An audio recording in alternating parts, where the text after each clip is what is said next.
Hello everyone, this is John Hashmat and welcome to Physics Simply. In this video I will be solving the paper for exam for May-June 2016, variant 1, so let's get started. Question 1a says a bus travels at constant speed, it stops for a short time and then travels at a higher constant speed. Using the axes of figure 1.1, which is a distance time graph, draw the graph for the journey of the bus. So at first, moving with constant speed is represented by a straight line, and then being at rest, that is represented by a horizontal line, but for a short time. Then moving with a greater constant speed, that means that there will be a straight line, but with a greater gradient than the initial line. So lower gradient, zero gradient, then higher gradient. Question B says a lift or an elevator starts from rest at the ground floor of a building. Figure 1.2 is a speed time graph for the motion of the lift to the top floor. So for a speed time graph, the area under the graph is the distance and the gradient of the graph is the acceleration. Here we are required to use the graph to determine the distance from the ground floor to the top floor. That means from the start to the end. We need this whole area under the graph. So this looks like a trapezium. We have the base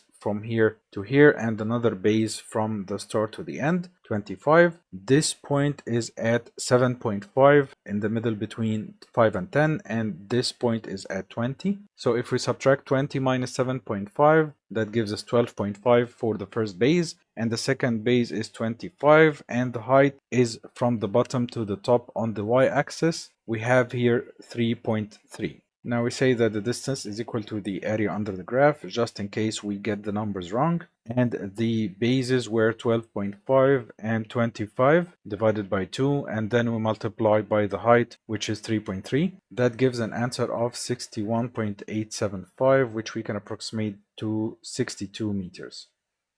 Question 2 says figure 2.1 shows a dummy of mass 70 kilograms used in a crash test to investigate the safety of a new car. The car approaches a solid barrier at 20 meters per second. It crashes into the barrier and stops suddenly. Part AI says calculate the momentum of the dummy immediately before the crash. We have the momentum is equal to the mass multiplied by the velocity. Substituting, we have 70 multiplied by 20. That gives an answer of 1,400 kilograms meters per second or Newton second. Double I says determine the impulse that must be applied to the dummy to bring it to rest. So the impulse is equal to the change in momentum, and it is equal to the final momentum 0 and the initial momentum 1400. We subtract that to get an impulse of negative 1400 kilograms meters per second, or we can say that it is 1400 in the opposite direction of the motion. Part B says in the crash test, the passenger compartment comes to rest in 0.20 seconds. Calculate the deceleration of the passenger compartment. The deceleration is the opposite of the acceleration, and acceleration is equal to v minus u over t, or the change in velocity over time. We have the final velocity 0, initial 20, and the time is 0.20. That gives an answer of negative 100. So if the acceleration is negative 100, the deceleration is positive 100 meters per second squared. Question C says the seat belt and airbag bring the dummy to rest so that it does not hit the windscreen. The dummy has an average deceleration of 80 meters per second. Calculate the average resultant force applied to the dummy of mass 70 kilograms. We have the acceleration and the mass. We can use F is equal to ma.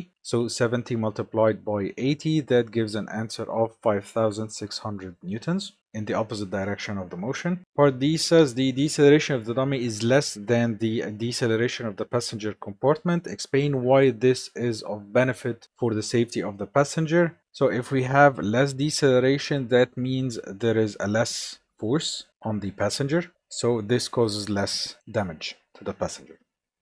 Question 3 says figure 3.1 shows an oil tank that has a rectangular base of dimensions 2.4 by 1.5. The tank is filled with oil of density 850 kilograms per meter cubed to a depth of 1.5 meters. Calculate first the pressure exerted by the oil on the base of the tank. Pressure is equal to rho gh. The density is 850, g is 9.8, and the depth is 1.5. That gives an answer of 12,495. We can approximate that to 12,500 or approximately 13,000 Pascal. Double I says calculate the force exerted by the oil on the base of the tank. We have the pressure and we have the dimensions for the base area, and force is equal to pressure multiplied by area, so 12,495 multiplied by the dimensions given in the question, 2.4 multiplied by 1.5. That gives an answer of 44,982, which is approximately 45,000 Newton, or 4.5 times 10 to the power of 4 Newton.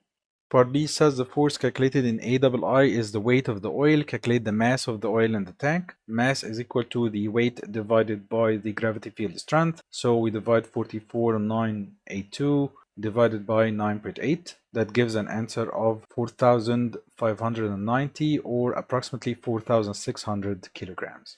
Question C says when he is checking the level of oil in the tank, a man drops a brass key into the oil and it sinks to the bottom of the oil. State what this shows about the density of brass. It is more than the density of the oil, or it is more dense than the oil. Double I says explain how attaching the key to a piece of wood could prevent the key from sinking. We say that the total density of the key and piece of wood is less than the density of the oil, and the keyword here is the total density, which is the total mass divided by the total volume. Question 4a says explain in terms of molecules why it is possible to compress a gas but not a liquid. We say that gas molecules are much further apart than liquid molecules and have much weaker intermolecular forces between them, so it will be easier to bring the molecules closer together. Question B says two containers made of insulating material contain the same volume of water at room temperature. The containers do not have lids. The volume of liquid in each container gradually decreases. This is due to evaporation. Part I says after a certain time the temperature of the water has decreased to below room temperature. Explain in terms of molecules why the temperature has decreased. We say the explanation of the evaporation process. We say that the most energetic molecules at the surface escape, leaving the rest of the molecules at a lower average kinetic energy, and this causes the decrease in temperature because the temperature is a measure of the average kinetic energy of molecules. And since the molecules with the most energy left, the average of the remaining molecules will be less.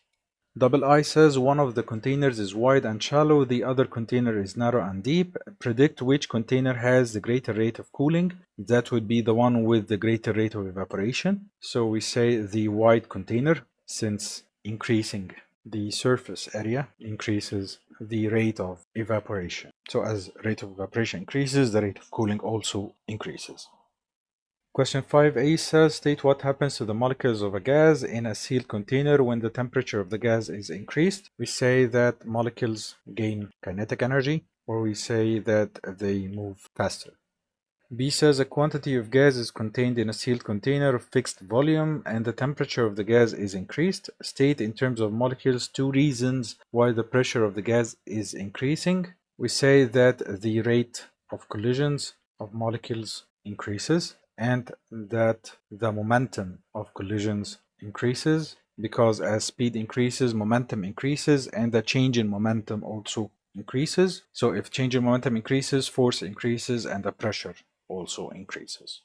Question C says a helium-filled weather balloon is held at ground level. The volume of the balloon is 4,800 meters cubed. The pressure of the helium is 98 kilopascals. The balloon is released and rises to a height where the volume of the balloon is 7,200 meters cubed. Calculate the new pressure of the helium. Assume that the temperature stays constant. So we use P1V1 is equal to P2V2, or PV equal constant. The initial pressure was 98 kilo and the initial volume was 4,800. The final pressure is unknown and the final volume is 7,200. So we divide the left hand side by 7,200 to get the pressure. The pressure will be 65.333 recurring, that is in kilopascal. So it is approximately 65 kilopascal, or 65 times 10 to the power of 3 Pascal. Double I says suggest why it may be necessary to release helium from the balloon as it rises even higher. If you check the volumes, the volume changed from 4,800 to 7,200 with the same fabric of the balloon, the same material. So as the volume keeps increasing, the balloon might burst or blow up. So we say so that the balloon does not burst due to the difference between the pressure inside the balloon and outside the balloon. Question 6a says two students are measuring the speed of sound. The students are provided with a starting pistol, a stopwatch, and a long measuring tape. The starting pistol, when fired, produces a loud sound and a puff of smoke at the same instant. Describe how the students use the apparatus and how they calculate the speed. You may draw a diagram. So this is a simple method for measuring the speed of sound. We can draw the measuring tape as a rectangle like this and two stick figures representing the students. So one with the pistol pointing upwards, not towards the other student, and the other one with a stopwatch at the end of the measuring tape. So we say here, we label this student with pistol and the other one student with stopwatch. And this is the measuring tape. And then we describe the experiment. We say the two students stand a long distance apart for accuracy and measure the distance using the tape or measuring tape. The student holding the pistol fires a shot, and the student with the stopwatch starts the time when they see the smoke and stop when they hear the sound of the bang of the gun. So we now have distance and time. We can say now that the speed is equal to distance divided by the time. And if we had more marks, we can say any accuracy precaution, reset the stopwatch, or repeat the time measurement to get an average time for reducing the human reaction error. Part B says a device at the bottom of the sea emits a sound wave of frequency 200 Hz. The speed of sound in seawater is 1500 meters per second. Calculate the wavelength of the sound in seawater. So wavelength is equal to the speed divided by the frequency, which is 1500 divided by 200. That gives an answer of 7.5 meters. Double I says a sound wave passes from seawater into the air. State what happens if anything to the frequency of the sound. The frequency does not change, so no change here. And the speed of sound. Now the speed of sound is higher in water than in air, so the speed of sound actually decreases because sound travels faster in denser media than in less dense media, and air is less dense than water. Question 7a says a ray of light passes through a length of curved optical fiber. Draw a diagram showing the fiber and the path of the ray of light. So if we draw a fiber like this, two parallel curved lines, and the ray of light was entering through this angle, it hits the boundary of the fiber, and this is the normal perpendicular to the surface of the fiber. What happens next is total internal reflection. So the angle of incidence is equal to the angle of reflection. We draw an approximate equal angle until the ray hits the surface again, and we draw another normal which is perpendicular to the surface here, and again we say that the angle of incidence is equal to the angle of reflection, so we draw an approximate equal angle, and we keep doing this until we reach the other side of the fiber, or we draw at least 3 lines for total internal reflection. So this angle is equal to this angle, and again we have a normal here, and go outside like this. Double I says describe one use of optical fibers in medicine. You may draw a diagram. We do not need to do the diagram. We can say that in an endoscope, 2 fibers are inserted into a patient's body to see internal organs. One of these fibers is connected to a light source to send light into the body, and the other fiber catches or receives the reflected light and is connected to a lens or a screen to show the image formed by the light. And if we have more marks, we can say that light travels inside the optic fibers using total internal reflection or by total internal reflection.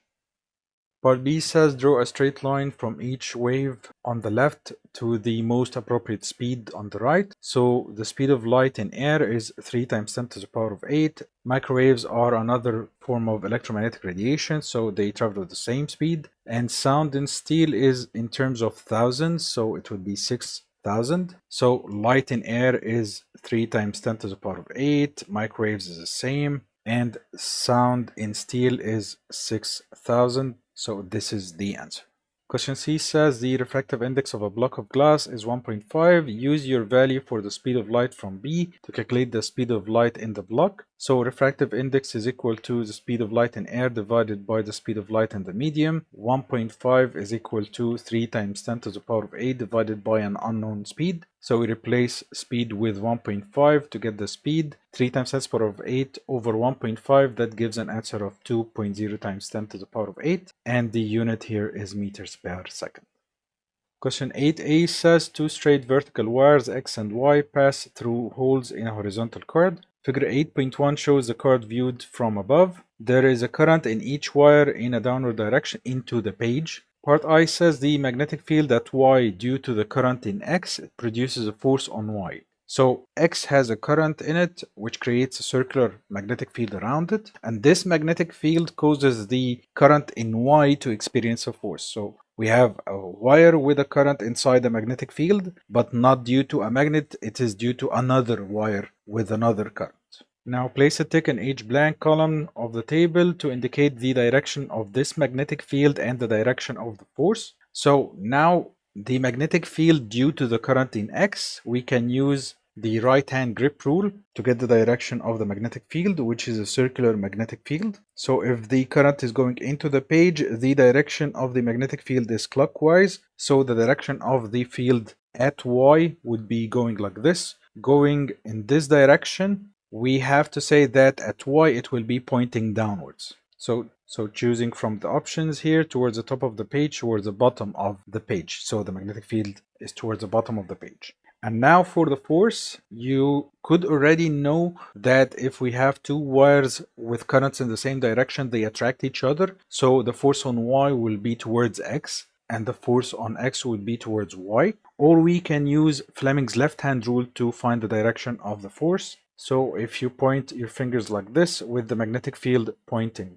downwards, so the index finger downwards, and the current is into the page, it said that both currents are into the page, the thumb will be pointing to the left, which is towards the other wire. So we choose from the options to the left. Double I says state and explain whether there is also a force on wire X or not. We say that there is a force, so yes, because it has a current inside the field due to Y. So X is inside the magnetic field of Y and Y is inside the magnetic field of X. Part B says figure 8.2 shows a DC supply connected to the input of a transformer. When the switch S is first closed, the needle of the galvanometer deflects briefly, then returns to zero. This means that there was an induced current, but it did not keep inducing current. That's because transformers need an alternating power supply, not a direct current supply. But when you switch on the current increases from 0 to a certain value. So first there was no magnetic field, then now there is a magnetic field. This is a change in magnetic field, or there is a change in flux. This induces current.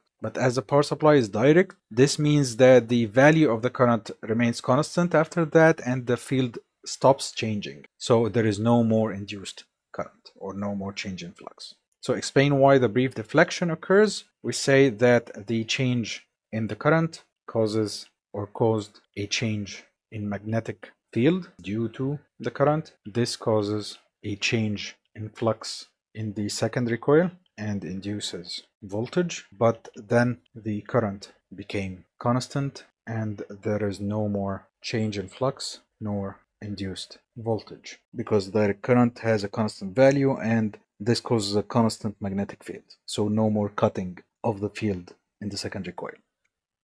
Question 9 says figure 9.1 shows a 12-volt battery connected in a circuit containing resistors A, B, C, and D. Each resistor has a resistance of 6 ohms. Calculate the combined resistance of A and B. A and B are connected in series. So the total resistance is the sum of the resistors. So 6 plus 6, that gives 12 ohms. Now we want to calculate the total resistance of A, B, and C together. So we have 12 ohms connected in parallel with a 6 ohm resistor. This is shown by the branches here and here. So the upper branch is in parallel with the lower branch. So we can use the multiplication over the addition or product divided by sum. So 12 times 6 divided by 12 plus 6. That gives an answer of 4 ohms. And finally, we have the resistance of A, B, C, and D. And after this branch, there is no more branching. This means that D is connected in series with the previous part. So this whole section is in series with D. So the 4 ohm resistor is in series with a 6 ohm resistor. We add 4 plus 6 to get the total resistance of 10 ohms. Part B says calculate first the current in the battery. The current in the battery is the total current, and the total current is equal to the total voltage divided by the total resistance. The battery voltage was 12 volts and the total resistance was 10, so the current here is 1.2 amperes. Next, we are required to find the energy transferred from the battery to the circuit in 50 seconds. Energy is equal to VIT or IVT. We have the voltage 12, current 1.2, and the time here is 50 in seconds already, so we do not need to convert anything. This gives an answer of 720 joules. Question 10a says figure 10.1 shows a symbol for a circuit component. Name this component. This is a diode, but the 2 arrows pointing outwards, this is a light emitting diode, not just a diode. Now the rest of the question is about logic gates, which were removed from the syllabus, so you can skip this part. Double I says in the space below draw the symbol for a NOT gate. It is similar to the symbol of a diode, but instead of a line at the end of the triangle, we have a circle and 2 terminals here. This is the input terminal and this is the output terminal. Part B says figure 10.2 shows a digital circuit. We have 3 inputs A, B, and D. A, B are inputted to an AND gate with an output C, and C and D are the inputs of an OR gate to an output E. First, we are required to complete the truth table. Column C is the output of an AND gate. So an AND gate only gives 1 if both inputs are 1. So the rest will be 0. All these are 0 because they contain 0 in inputs A and B. And E is the output of an OR gate with the inputs C and D here. An OR gate gives an output 1 if any of its inputs is 1. So all inputs 1 will give an output 1 here. So this is 1, this is 1, this is 1. And only with 2 zeros you get an output of 0. So this is 0, 0, 0. Question C says suggest a modification to the circuit in figure 10.2 to produce the output Z. In truth table below, it may help you to compare this truth table with the truth table in B. So the difference was that the final output was all 0 except for the last one, and the last one was the input D1, and the output from A and B, which was C, would also be 1. So only 1 and 1 gives 1. That means that this is from an AND gate. So we replace the final OR gate, which is here, with an AND gate. So the answer is replace the OR gate with an AND gate. That's it. Question 11 says bismuth 214 is radioactive. It has a half-life of 20 minutes. The nuclide notation for bismuth is 214 and 83. State the composition of the nucleus of bismuth. We have 83 protons, and we calculate the difference between 214 and 83. We get 131 neutrons.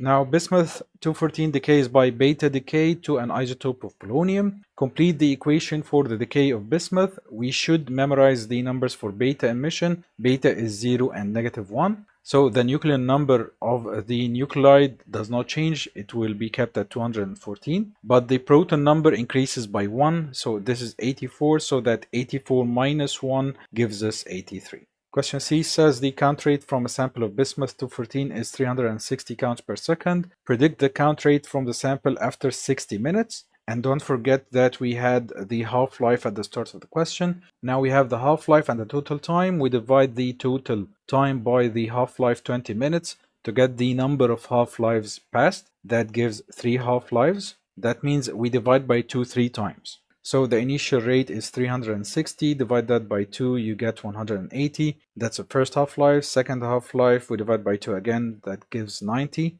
Last half-life, third half-life, we divide 90 by 2, we get 45 at the end. So the answer is 45, and we use the same unit, counts per second. Question D says state 2 of social, economic, or environmental issues involved in the storage of radioactive materials with very long half-lives. We can say that irradiation, which is the release of emissions, causes mutation, and may cause cancer to plants, animals, and humans. Also, the storing of radioactive materials should be in expensive underground concrete or lead containers. So these are environmental and economic. We can say for social that most residents will leave the area due to fear of radiation. So this was the end of the exam. I hope you enjoyed this video and found it useful. Keep practicing, and I will see you on another video.